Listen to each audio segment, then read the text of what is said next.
A two-seat variant of Russia's Su-57 fifth-generation stealth fighter has been photographed conducting ground taxi trials, with Russian military aviation blogger Ilya Tumanov, who operates the widely followed fighter-bomber Telegram channel, confirming the aircraft's existence on May 16 and describing it as a new two-seat modification of the Felon that completed ground runs as part of initial testing.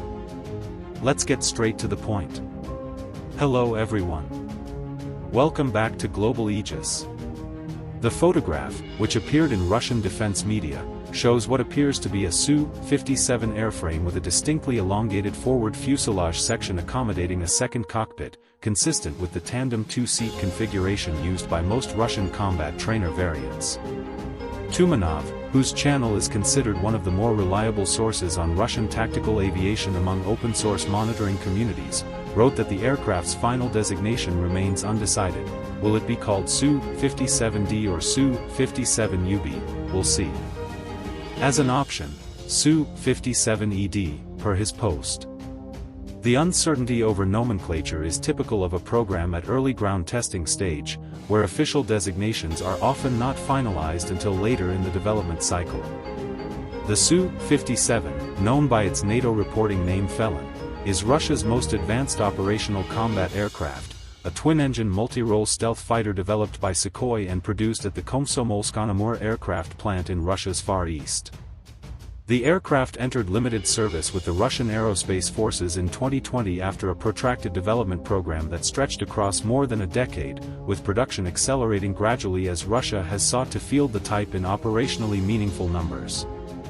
The Su-57 features low observable shaping, internal weapons bays, thrust vectoring engines, and an advanced sensor suite, positioning it as Russia's answer to the American F-22 Raptor in the air superiority domain, though independent assessments of its actual stealth performance have consistently questioned whether it achieves the radar cross-section reductions that Russian claims suggest. The significance of a two-seat variant lies primarily in its export potential rather than its operational utility for Russian pilots. Tumanov himself noted this, while the Telegram channel Voyevoda Veshchayet, another Russian military commentary source that discussed the aircraft, stated explicitly that the two-seat modification is intended primarily for export, per its post.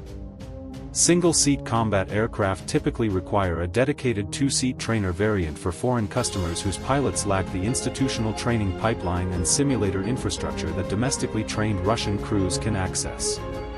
Exporting only the single-seat Su-57 to foreign air forces would place an enormous training burden on customer nations that most cannot independently sustain, making a two-seat variant a practical prerequisite for successful export at scale. In April 2026, Rosoboronexport, Russia's state arms export agency, announced new foreign contracts for the Su-57, without specifying customers or quantities, according to Russian state newspaper Rossiyskaya Gazeta.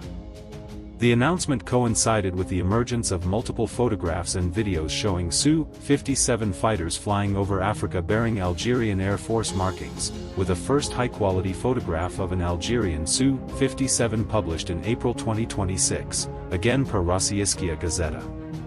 Algerian Air Force pilots have apparently been conducting Su-57 familiarization and conversion flights, making Algeria the first confirmed foreign operator of the type, a geopolitically significant development given Algeria's historical reliance on Russian and Soviet combat aircraft and its position as one of Africa's largest defense spenders.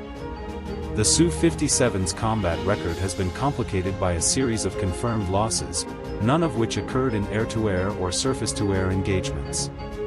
According to open-source tracking by the Oryx blog and Ukrainian military reporting, Russia has lost at least 4 Su-57 aircraft since the full-scale invasion began, with all confirmed losses occurring on the ground as a result of Ukrainian long-range drone strikes against Russian airbases deep inside Russian territory.